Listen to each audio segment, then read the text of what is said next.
Tandang selo. Naparito kami para ikaw ay dalawin at ikaw kumustahin.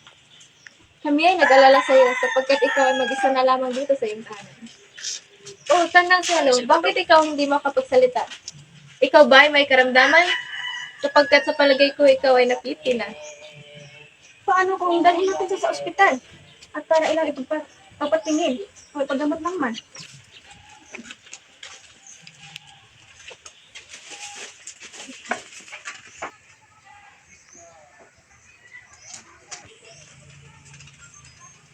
Huwag na ako'y pabayaan niyo na lamang at nais kong mapag-isa. Ngunit tandang selo. Hayaan mo na darating siyang mapag-isa. Diba? Pinsang, nabitan mo na ba ang nangyari kay tandang selo? Pinagkatuluhan ito sa bayan sa pagsalayan sa awan na para sa mga siglo. Ang iba ay pinagkabit-balikat lang. Narinig ko nga ang balita. Alam mo, pinadadalhan tayo ng Diyos ng gayong mga parusa sapagkat tayo ay makasalanan. O may mga kamag-anak na makasalanan na dapat sana'y tinuruan natin ang kabanalan subalit hindi natin ginawa. Ang iyong tinutukoy ba ay si Yuli at ang kanyang kamag-anak na si Tandang Selo? Abay, sino pa ba sa iyong palagay? Akalain mo ang isang dalano, maaari ng mag-asawa, ay hindi pa rin marunong magdasal? At kung dasalin ang Aba Ginong Maria, ay hindi man lang humihinto sa sumasa iyo. At si Santa Maria, ay hindi man lang humihinto sa makasalanan na siyang pagdarasal na dapat gawin ng isang mabuting Kristiyanong may takot sa Diyos. Kung sa bagay, may punto ka rin naman, Pinsang. At siya, mauna na ako sa iyo at may pupuntahan pa ako sa bayan. Sige, mag-iingat ka.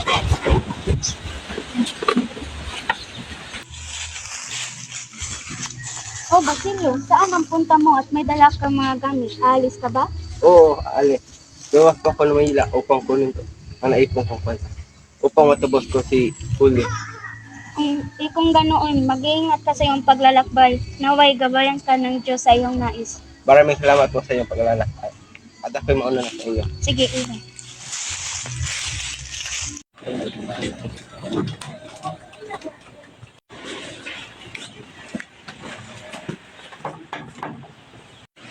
Huli, pakibuksan mo nga ang pintuan at tingnan mo kung sino ang yang nasa labas. Opo, senyora, nasusunod.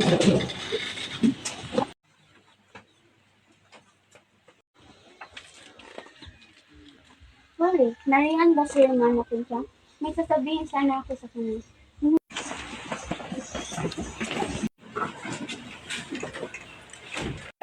Oh, naparito ka nung may pagbiling ko to sa iyo. Pinsang, mayroon akong balita para sa iyo. Ano iyo? Sabihin mo. Si Basilio, nakasalubong ko kanina. At ayon sa kanya, siya raw ay luluwas ng Manila para kunin ang kanyang ipong pera upang tubusin si Huli mula sa iyo. Ano? Ano pinagsasabi mo? O siya, sige, alis na ako. Yan na naman ang pinunta ko rito. Paalam.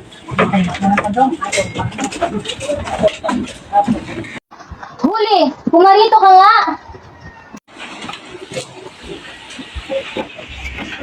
Bakit po, senyora? Rinig kong luluwas sa Manila si Basilio upang ikitubusin mula sa akin. Hindi ko po alam ang iyong sinasabi, senyora. Ngunit kung totoo po ang iyong sinasabi, maaari ko po bang makita si Basilio bago po lamang siya makaalis ng bayan? Ang lakas ng loob mo. Sa kabila ng binabalak ni Basilio ay may kutob ka pa rin humingi ng pabor sa akin? Nagmamakaawa pa ako sa inyo, senyora. Ngayon lang po ito. At nangangako po ako na hindi po ako magtatangkang tumakas. Huwag kang mag-aalala, Iha. Dahil hindi iyan mangyayari sapagkat walang pagkikita ang magaganap. Walang aalis sa pamamahay na ito hanggat hindi ko sinasabi. Ang binatang kagaya ni Basilio ay isa lamang demonyong nagbabalat kayong estudyante na magpapahamak sa iyong kaluluwa. Sa halip ay sumunod ka sa akin.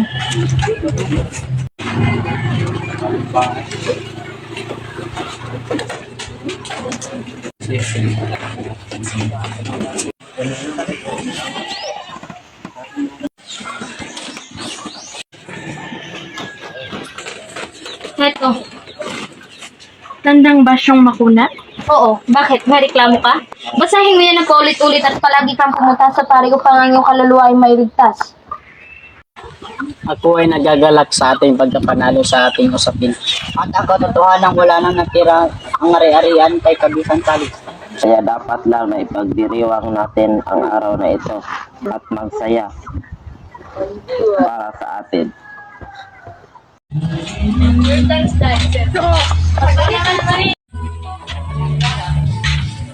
Balik na po ako.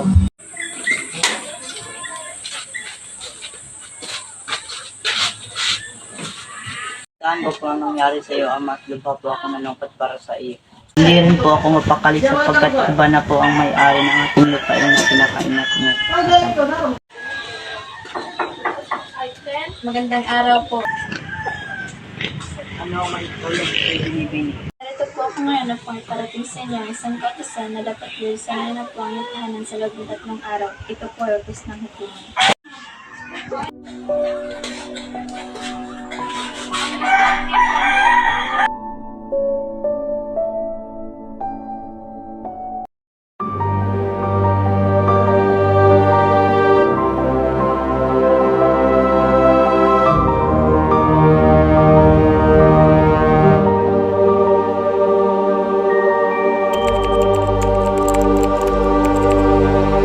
Nabalitaan niyo ba ang nangyari kay Kapitan Tiago?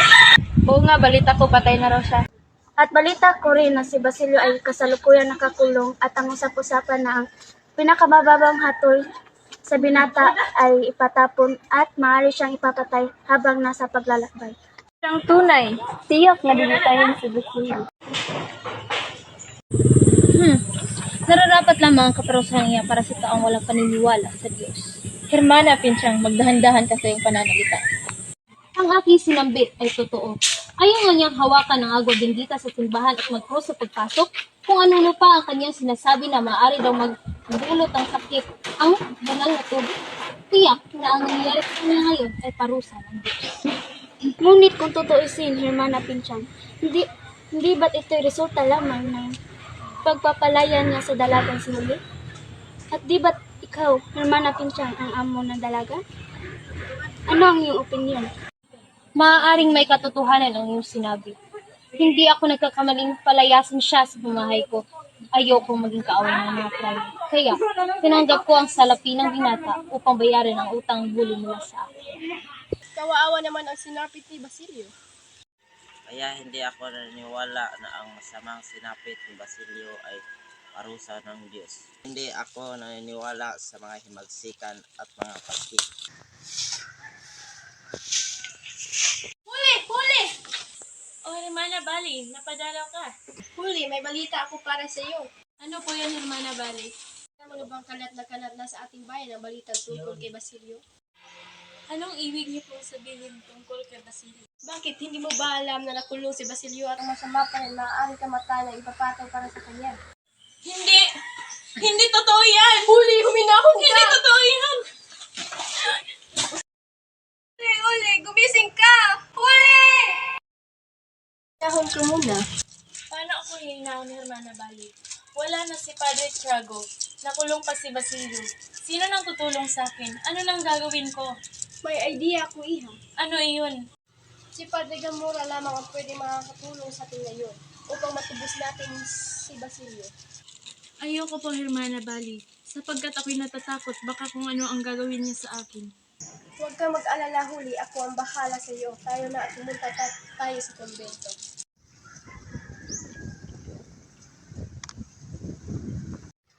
Paano kung bumalik na lang tayo sa ngayon, Hermana Bali? Sapagkat ako'y nagdadalawang isip sa ating gagawin. Diba, sinabi ko naman sa iyo, kung ako ang iyong kasama, wala kang dapat ikabahala. Isa ka lamang hamak ng dalangang bukid, kaya huwag ka na mag-alala. Parang awan niyo na po, Hermana Bali. Umuwi na lang po tayo. Nawalan ako ng pasensya sa iyo. Wala kang galang. Gusto mo ba mamatay si Basilio at saka magsisi sa huli? Gusto mo ba iyon? Kaya halika na.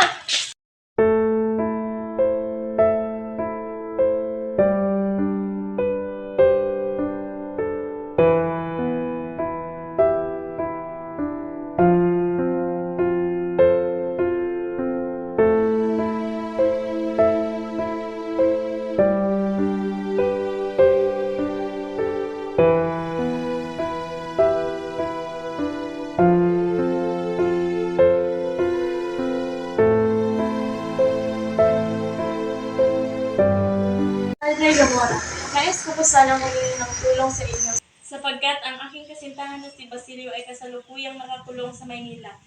Kayo na lamang po ang aking pag-asa, kaya sana'y matulungan niyo ako. Matutulungan kita ngayon sa iyong ngayon, Iha. Ngunit alam mo ba ang lahat ng tulong ay may kapalit?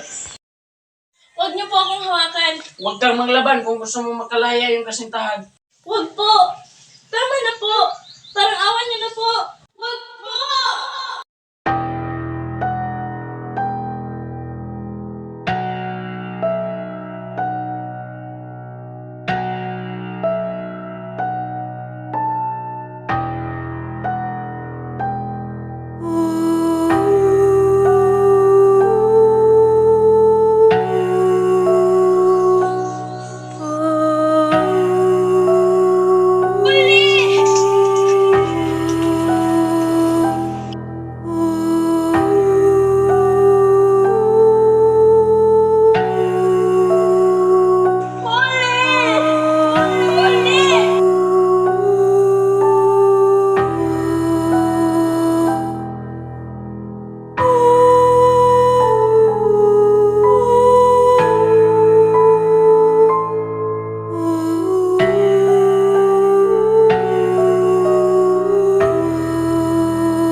Narito na ang resulta sa nagawang pagsusulit.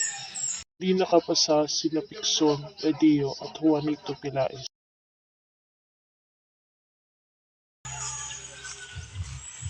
Sa wakas, nandito na ang walang katapusang bakasyon.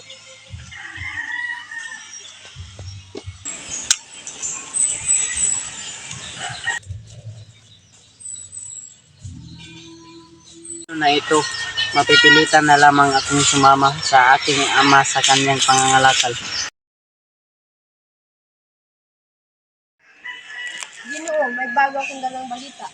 Ano iyon, Silong? Balita po galing sa Tiani. Tungkol saan? Tungkol po sa mga mahalin niyo. Sino? Sinahuli at Tandang Silo po. Bakit? Anong nangyari sa kanila? Si Tandang Silo po ay nawawala. Ano? Kailan ba? Anong nangyari? Si Uli. Si Huli po ay... Ano? Sabihin mo. Si Huli po ay... Siya'y patay na. Ano? Bakit? Ano nangyari? Paano? Ay, nagpakamatay. Ano?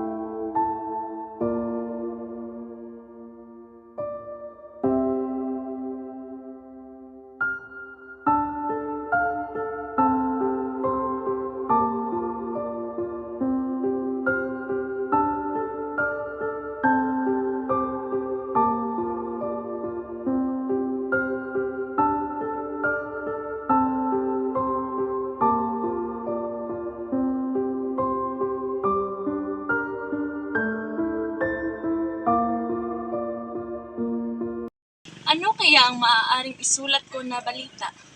Alam ko na. Ang pagkagaling ni Simon. Magandang araw, mga senyoras.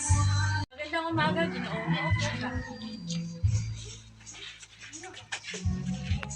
Ano ang iyong nais? Ikaw mo bang nagbabalak na magbigay ng isang malaking milyon na mayroon ng aalahas?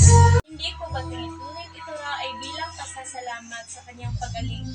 Isa pa'y pagpapaalam sa bayan na nagpalago ng kanyang kayamanan. Hindi ba? Siyang tunay. At ito pa, si Simon ay Kung na kinakailangan isang kasama na kapitan nila pagkatapos ng panungkulan nito na magtatapos sa langit. Hindi na maaaring ipagpatuloy namin na isagani ang aming pag-ibig sapagkat hindi mapatawaran ang kanyang pagkakamali. Siya'y nagkasala, siya'y nagkamali, at hindi ko kayang umibig sa lalaking mali ang pagkikilala sa kanyang lipunan at sumisisi ng lahat.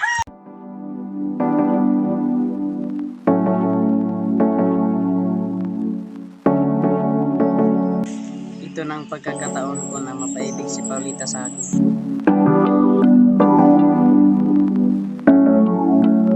Paulita, sana yung pikinggan mo muna ang aking hiling. Ako'y matalino at maliksi na anak ng isang mayaman. Mas nakakabuti ako para sa iyo kung ako ang pagkasalan mo. Kung sa bagay, mas mabuti kung ikaw ang aking pakakasalan. Kalimutan mo na ang yung si Isagani. Ako na lang ang mahalin mo. Oo, ikaw nga ang mas nakakabagay sa akin.